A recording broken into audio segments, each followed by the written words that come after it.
Hey everyone, and welcome back to Log Tech Live. I think we're coming up on a year of this show, believe it or not, if not more. If memory serves me, we started off in late July, early August of 21. And I am joining you once again from the warm and humid confines of New Delhi, India. This will be the last show I do from India before I head back to the States later this month. Thank you to everyone who's joining today. Whether you've seen an episode before, or this is your first episode. I'm Eric Johnson. I am Senior Technology Editor at the Journal of Commerce and JOC.com. And in my spare time, I host this show twice a month. Thank you, as always, to everyone who's attending, but also to Sarah and her team at Let's Talk Supply Chain. They've built this amazing network of shows across a whole bunch of different aspects of supply chain. Really honored to be a part of it on a monthly basis. So thank you again to everyone who's tuning in. It's always great to explore kind of what's banging around in my head around logistics and technology well, now twice a month. And we have a great guest today, someone who many of you might already know. You might already read her stuff. You may have already seen her heard her talk before. She's going to be joining me in just a second. But as we normally do, I'm going to run through the news of the week that I found really interesting. These are stories generally that I've written over the past week. So obviously I find them interesting, or else I wouldn't have written about them. So with no further ado, let's just jump in because it was a very newsy week on my end, and I want to make sure we have enough time for our guest.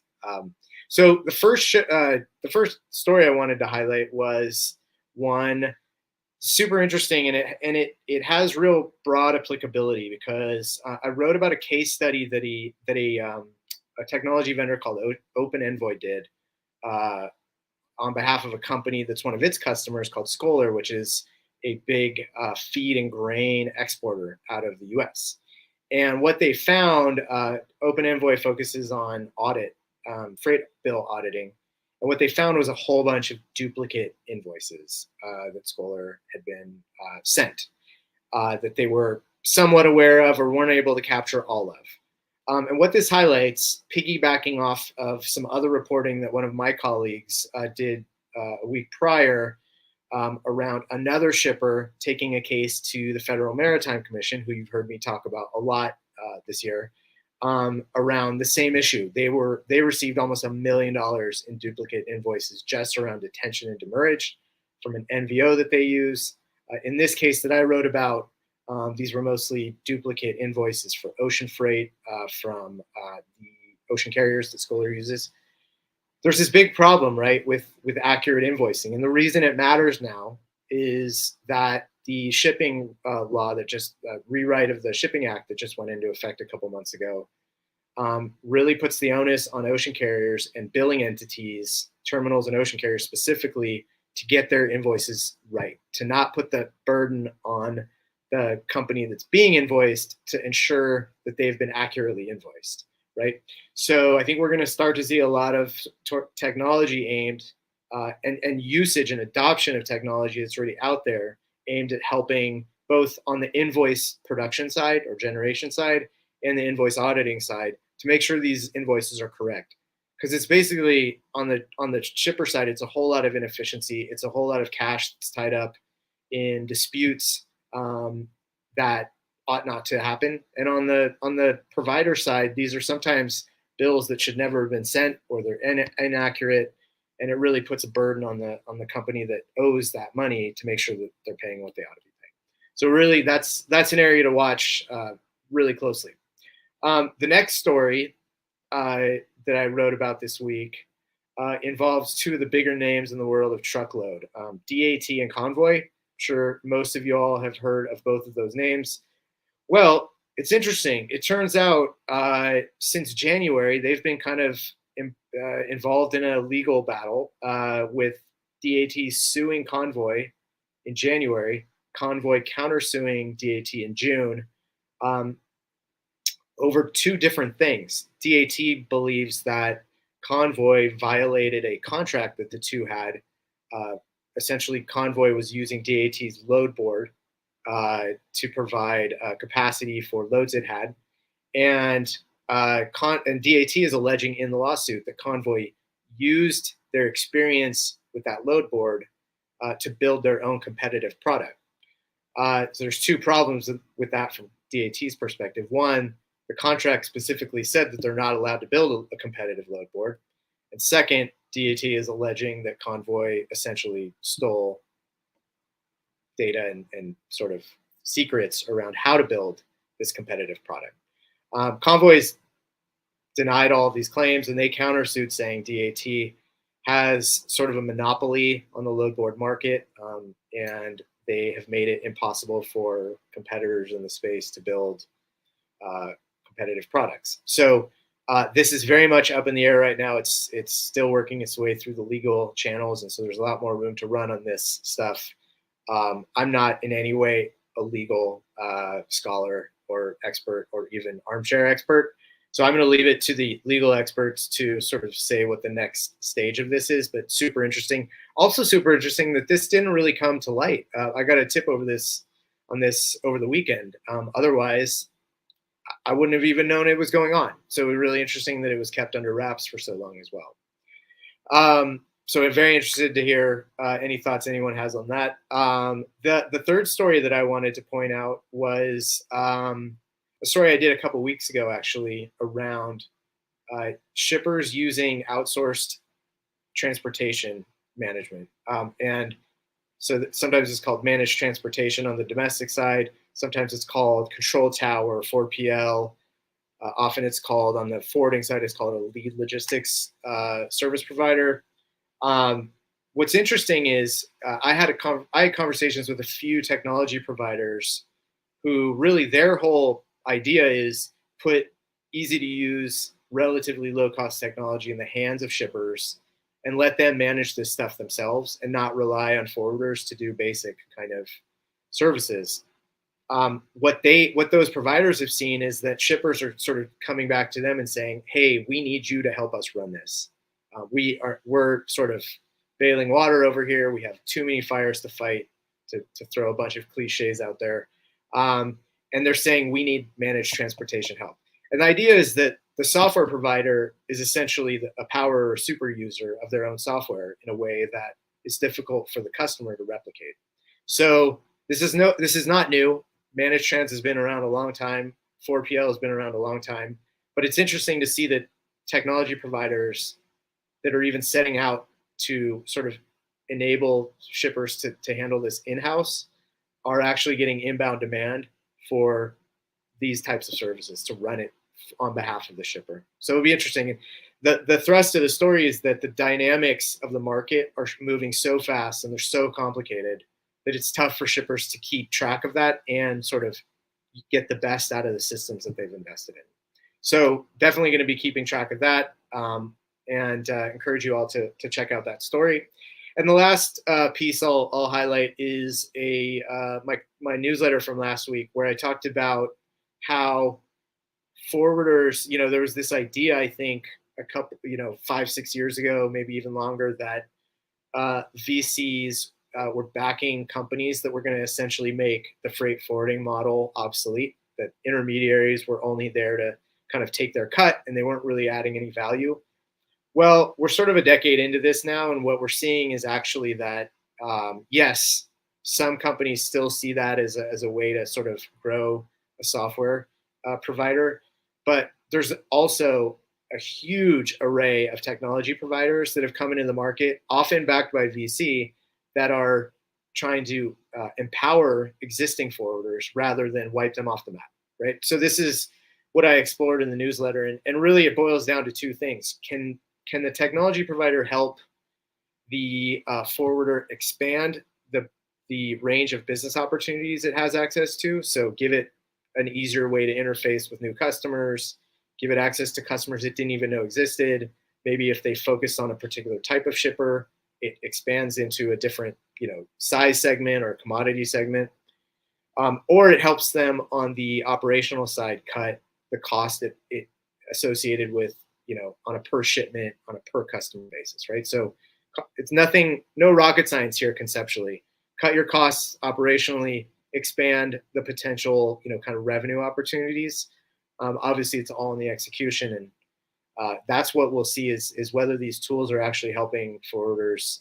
I think they are, but whether they'll help them kind of weather what is looking a little bit more like a tougher market on the on the forwarding and capacity provider side as we head into the fourth quarter. So, with no further ado, I've talked enough, like I normally do at the start. I'm really delighted to welcome Emma Cosgrove, who is a fantastic reporter with Business Insider. We talk, as with a lot of my guests, we talk a lot behind the scenes, and I always value Emma's opinion for a couple reasons. A, she's just awesome reporter and great sort of like perspective on things. She also covers areas that I'm not particularly strong in, so I feel like she makes me smarter about those areas. So I'm really delighted, Emma, you could join us. Thanks so much for being here. It's very sweet. Thanks for having me, Eric. At some point, I think the last couple of conversations we've had have been in front of audiences, so we need to get those private conversations going again. Yeah, those are fun. Sorry you all can't be involved in those. So maybe quickly give people a little bit of background on yourself and, sure. And sort of what you do at Insider.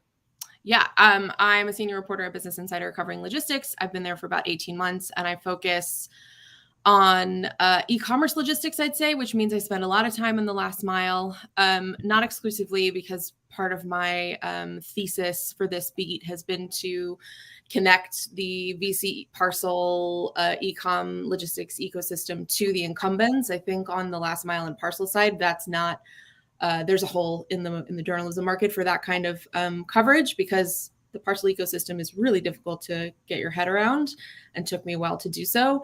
And then connecting, the sort of what startups say they're able to do with what services are already out there, as you know, on the freight side, is a full-time job. So that's what I do at Business Insider. Before that, I was at Supply Chain Dive for a couple of years, covering everything and anything supply chain.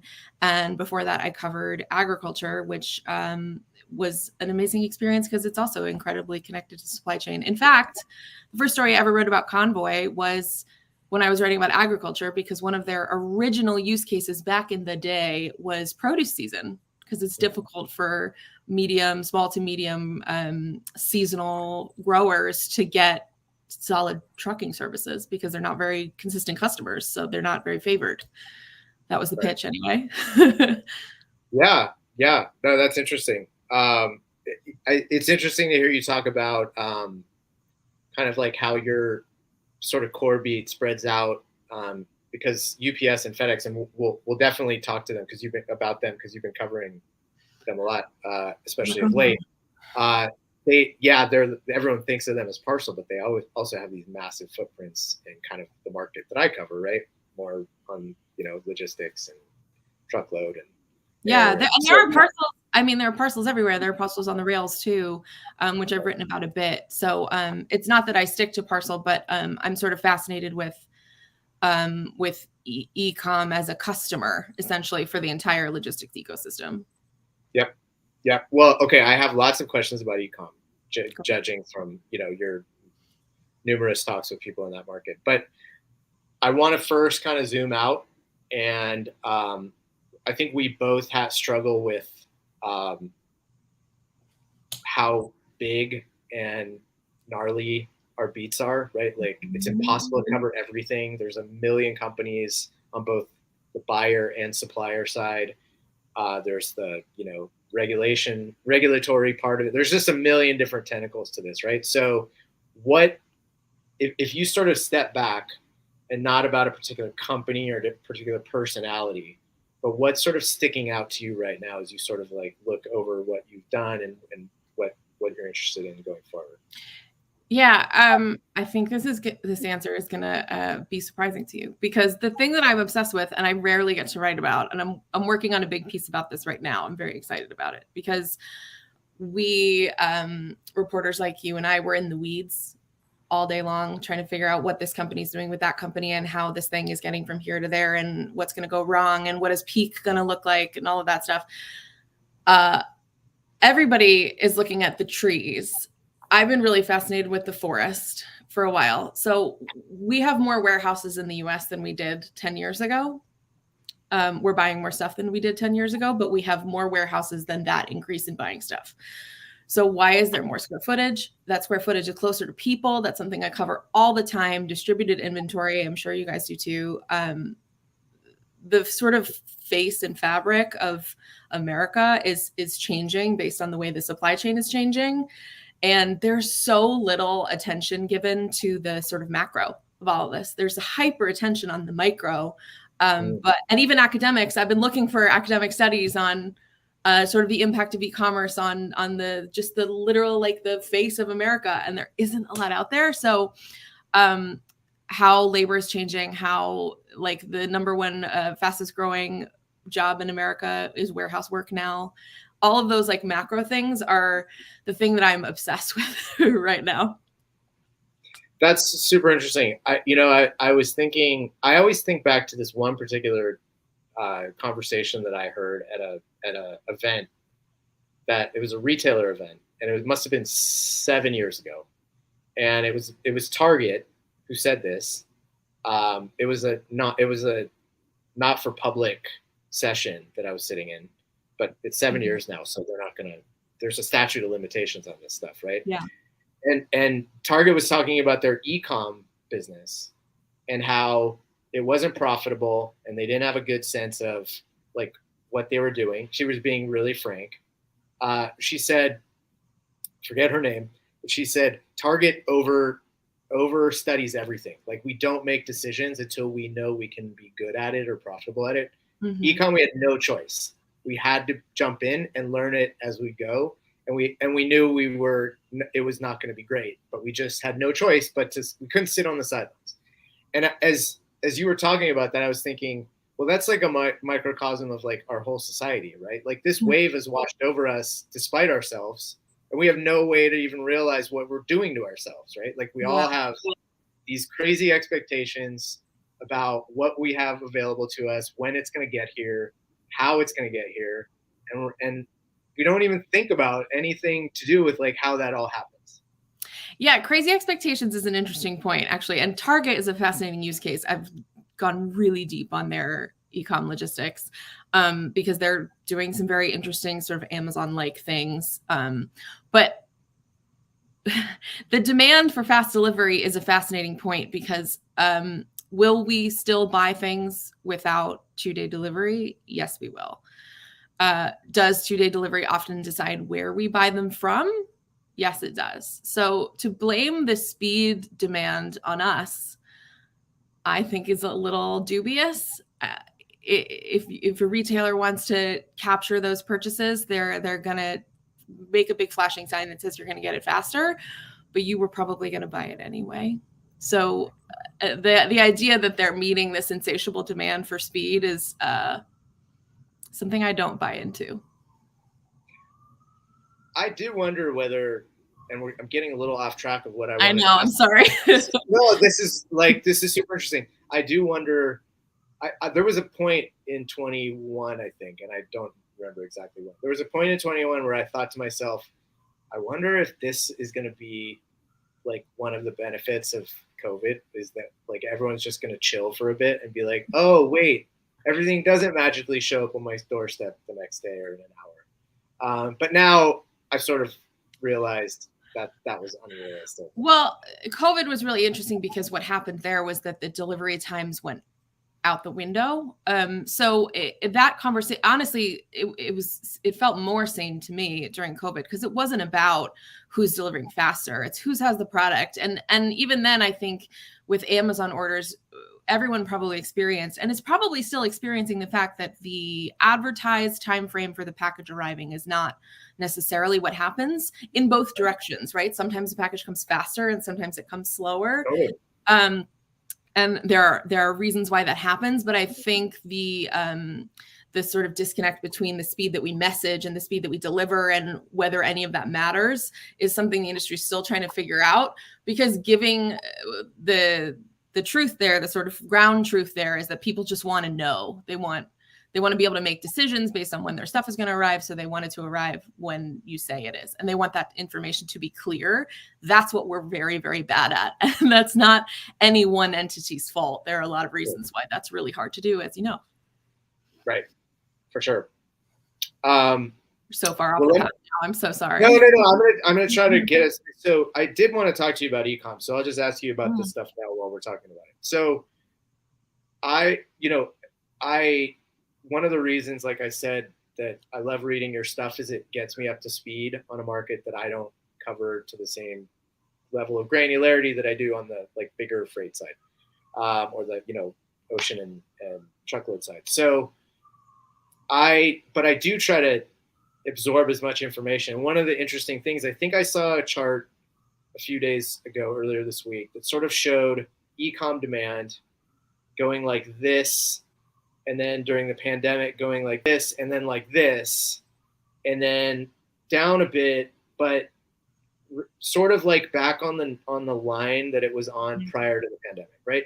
Yeah. On the other hand, you have lots of kind of e-com retailers who are sort of out there on social saying, what they're seeing. So you're getting all these like individual data points that obviously don't tell the whole story. So as a very confused observer of the space, how can you sort of like give people a sense of like, is the morose kind of narrative around e-com, like, is there any truth to that? Like, or are we sort of settling back into the trend line that we were on before the pandemic?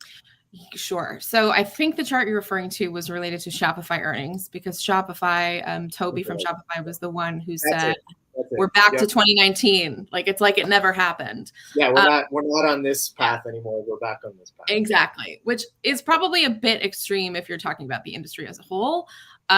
What was extreme first, though, was that there were tons of CEOs. Specifically, I'm remembering Carol Tomei saying this over and over again, who's the CEO of UPS, saying that, e-com is here to stay. In the pandemic gains are going to stick. E-com is definitely here to stay. That's an easy thing to say. But whether the pandemic gains are going to stick, I think, and now we know, like, they're not all going to stick, obviously. I wrote a story a few months ago, it was in May, actually, about what the cool down means for UPS and FedEx. And the thing that I keep repeating is that 2022 is probably going to land somewhere between 2019 and 2021. So it's not going to be lower. It's not going to be back up to the peak. It's going to be somewhere in between. It's not a controversial statement. It's not, but I think there is a lot of like angst and sort of rhetoric around whether e-com is going to evaporate. And no, we're just going to land somewhere. Like, we picked up, a lot of people tried it. Some people are going to stick with it and some people aren't. And we're going to land somewhere north of 2019 and somewhere south of 2021. I'm not a predictor, but that would be what I would say. I'm not. I have my own like armchair pet theories too, and I was just talking earlier this week with someone who focuses on last mile, and I was thinking, like, it feels like from about April through the end of August, everybody has been on vacation and like traveling like crazy. There's all this pent up demand, and I wonder, like, when people are back in school in North America and Europe, I don't know exactly when people go back to school in Europe. I should. I think it's around the same time as North America. Are they going to like settle in, and are buying habits going to get back to kind of like what they were in September of 20 and September of 21, right? Like, I don't know. I don't know if anyone knows. Obviously, there's less discretionary income than there would be in 21.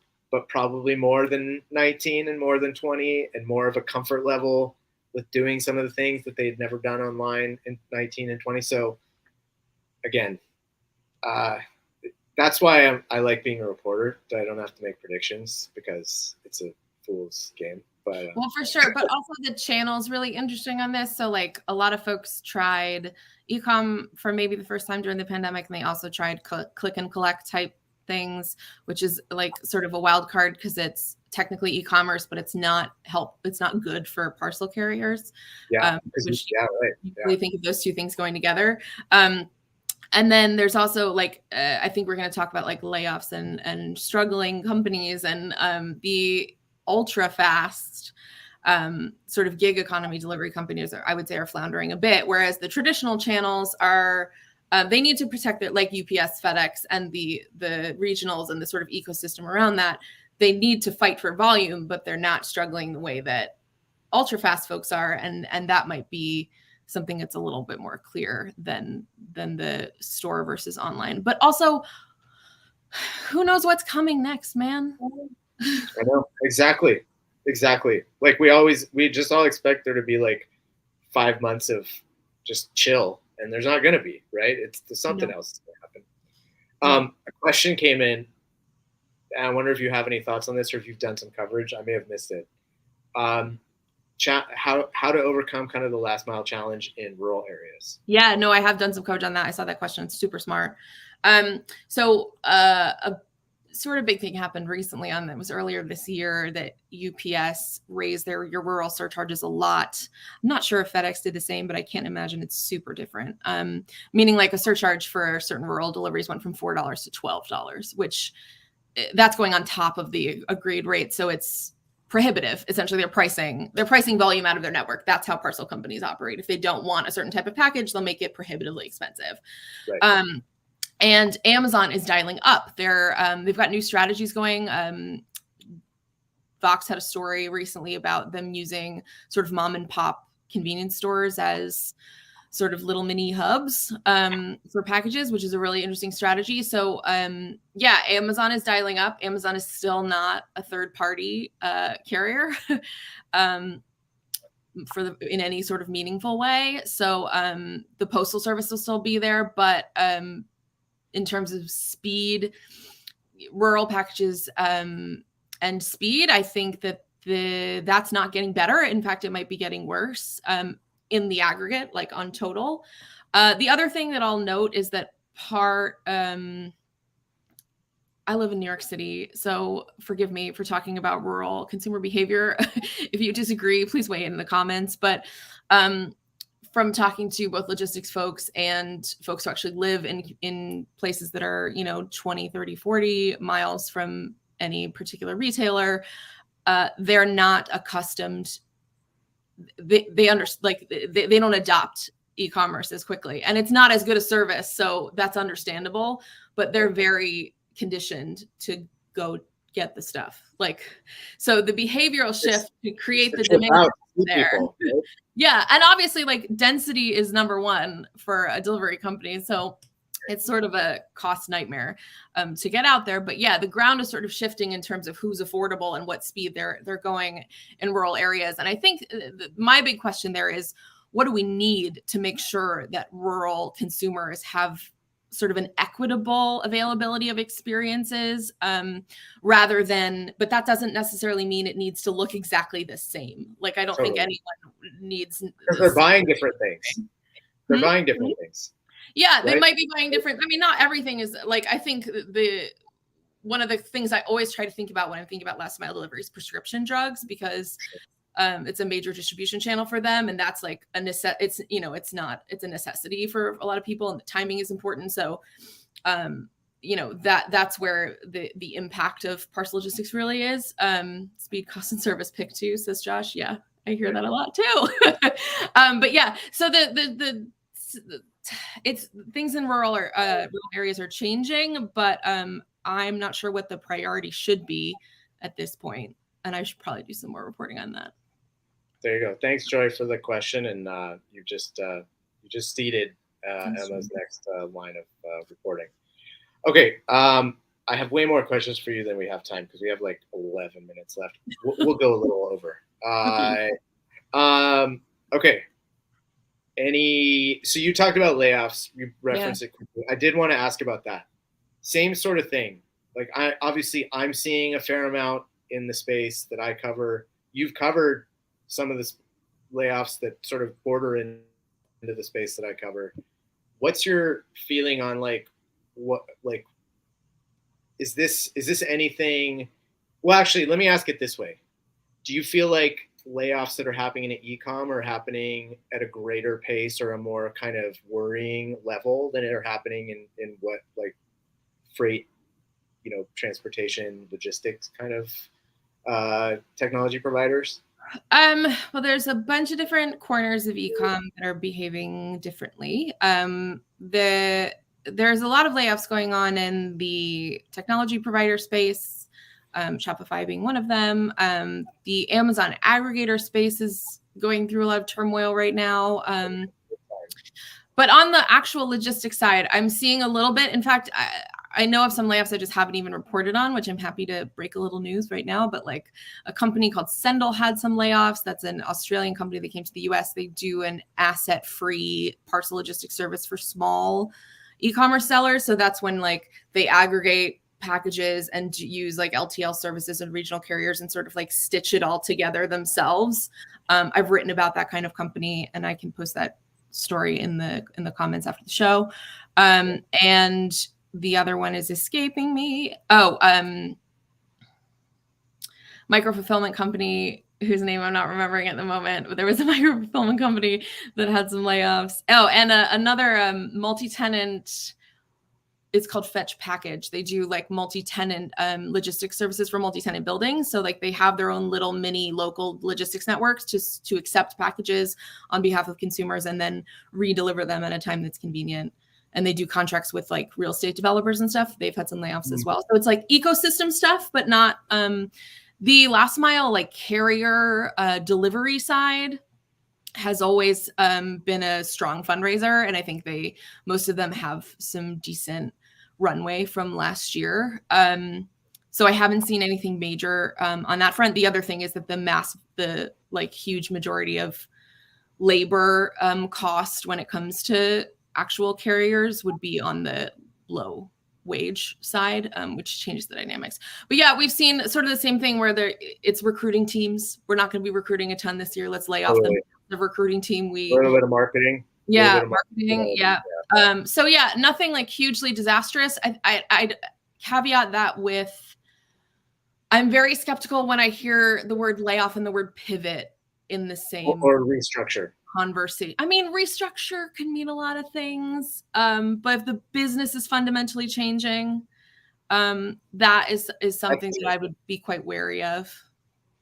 True. But I think N equals 1 right now. I don't think there are a huge amount of mass trends in the logistics space. In the e-com technology, like more consumer facing side of things, there's a broader story there.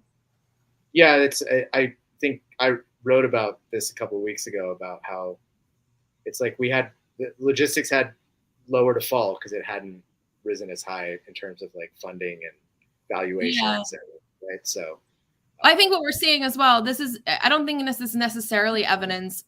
It might be evidence of a cooling market, but I think it's also evidence of a cooling funding environment where that next round is not going to be as easy to get. So you need to make sure that you have more runway between your last round and your next round to avoid, worst case scenarios than 8% layoffs. Less than 10% has been pretty normal. Yep. Cool. Okay. Couple stories that stick out to you of late that you want to talk about? There is a ton going on right now in the parcel labor space. So both UPS and FedEx have some labor stuff going on. I'll start with UPS because I think it's a shorter story. And by the way, Nicole will be posting some links to these stories in the LinkedIn and wherever you're watching this. So pay attention. So UPS's drivers, package handlers are represented by the Teamsters Union, and that contract expires next July, which probably sounds like a long way off, but in normal circumstances, those negotiations would be starting in a couple of months. The Teamsters have a new general president, Sean O'Brien, and he has decided to use a smaller window of time. So they're not starting until next year as a clear negotiating tactic. He's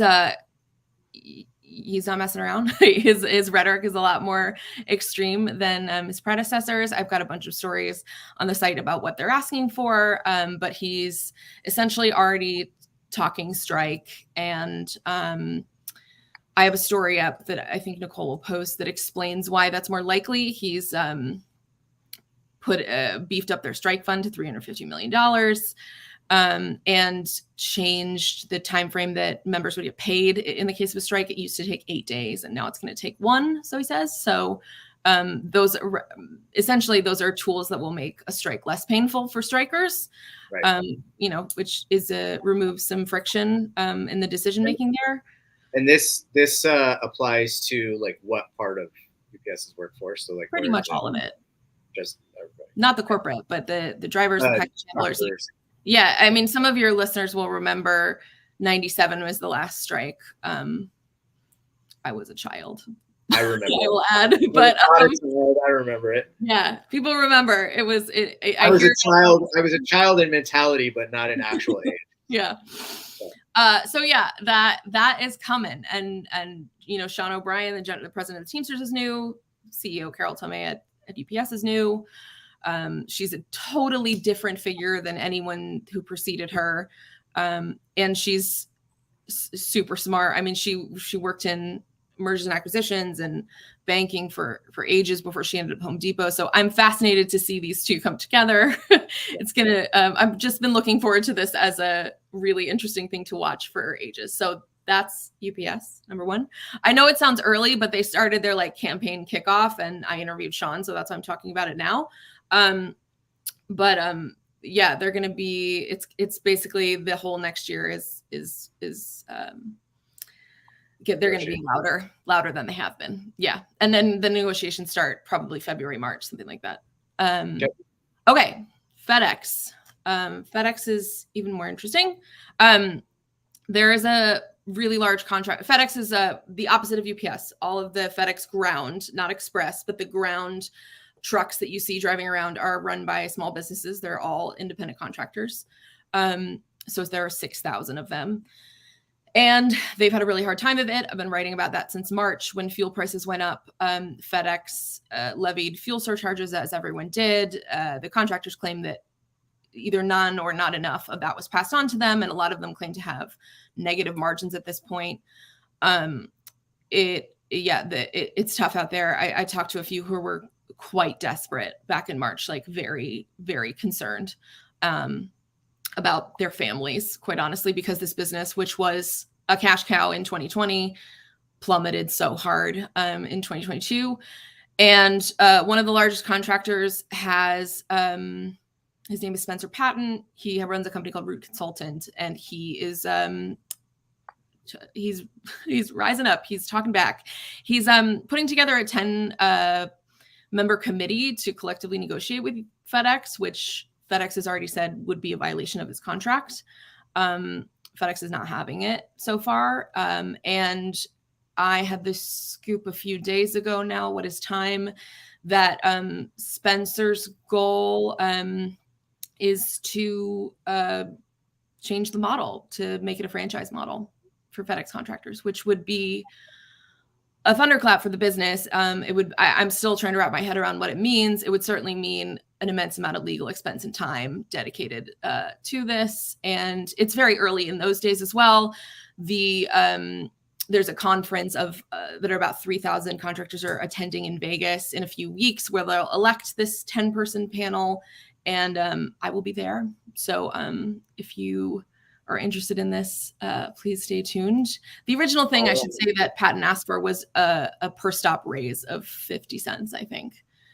And FedEx doesn't negotiate collectively. They don't give everyone the same of anything. Every contract is negotiated individually. So they've been a brick wall so far. You've just painstakingly explained why I don't dip my toes into this market too much. It's so convoluted, complex. I'm glad you're doing it. It's great to read your stuff. As if the stuff you cover is simpler. I can't. I know it. So there's no learning curve to it anymore. Well, there is. There's always a learning curve, but it's not so steep. All right, quickly. I have 2 more questions. Slink. Probably the craziest story that we've seen this year. What's do you want to? There's not enough time to give people the whole rundown, but anything interesting that sticks out to you from that story? Does anything stick out from that story? The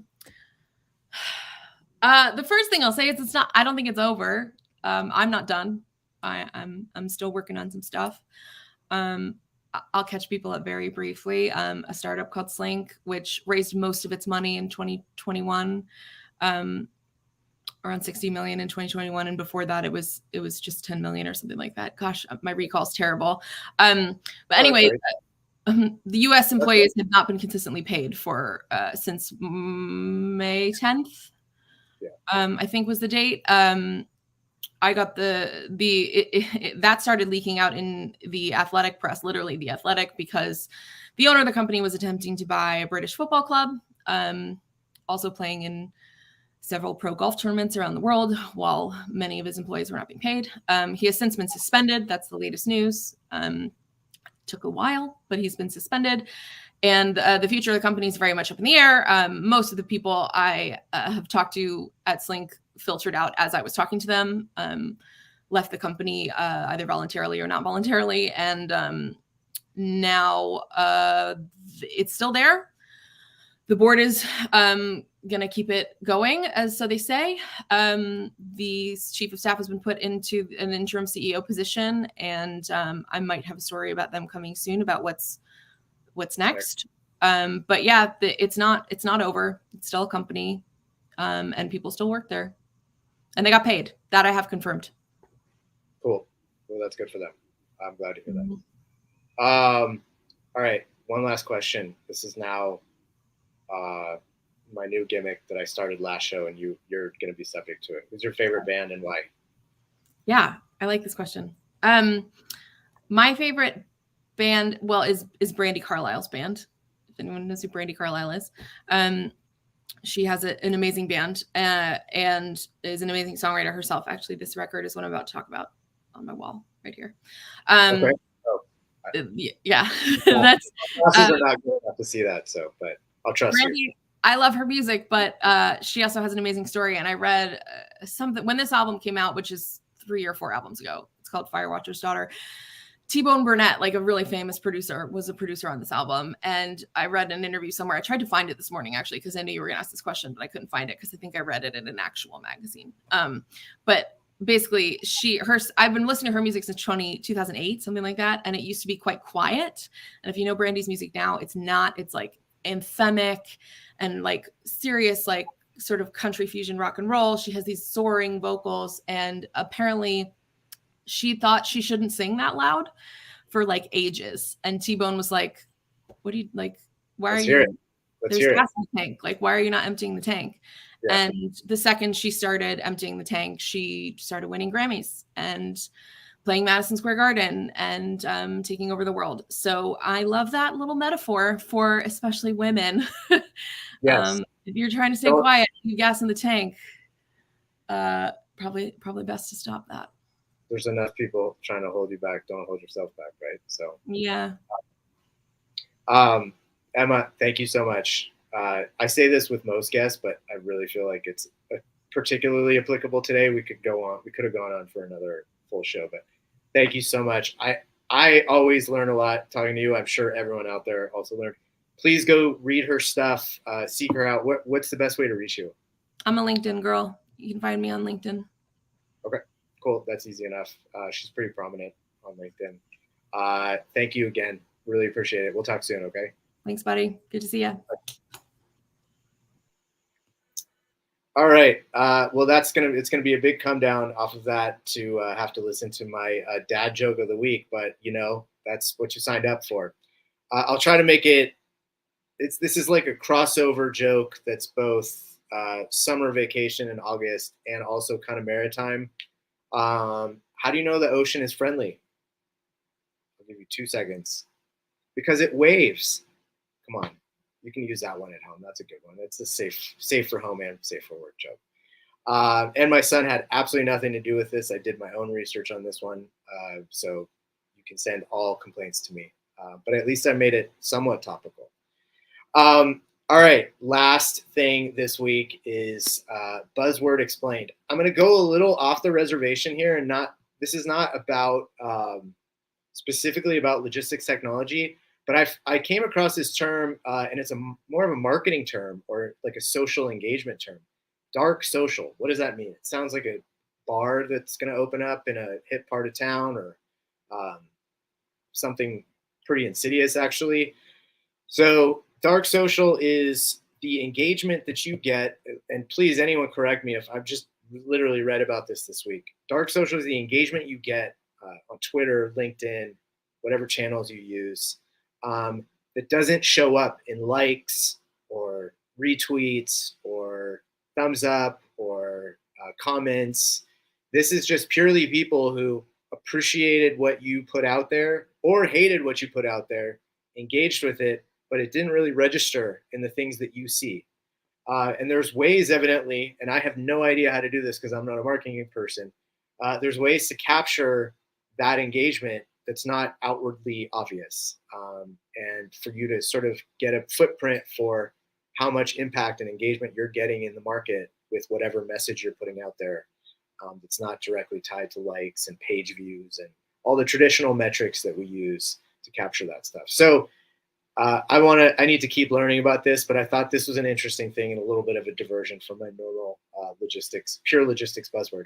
It obviously applies to logistics because there's a whole bunch of companies trying to get everybody's attention. So with that, we've reached the end of another great show. Thank you so much to Sarah and her team once again for making this so easy for me. All I have to do is show up and ask somewhat intelligent questions, maybe dumb questions. And you guys, thank you so much for supporting me every week, every show. Please send any feedback or tips or questions you have my way. I'm reachable on Twitter, LinkedIn, email, WhatsApp, SMS, a million different ways. Thank you to Emma for her time and all her great thoughts especially on the e-com and parcel and last mile segments. And we'll see you in 2 weeks. I have a great guest once again lined up in 2 weeks.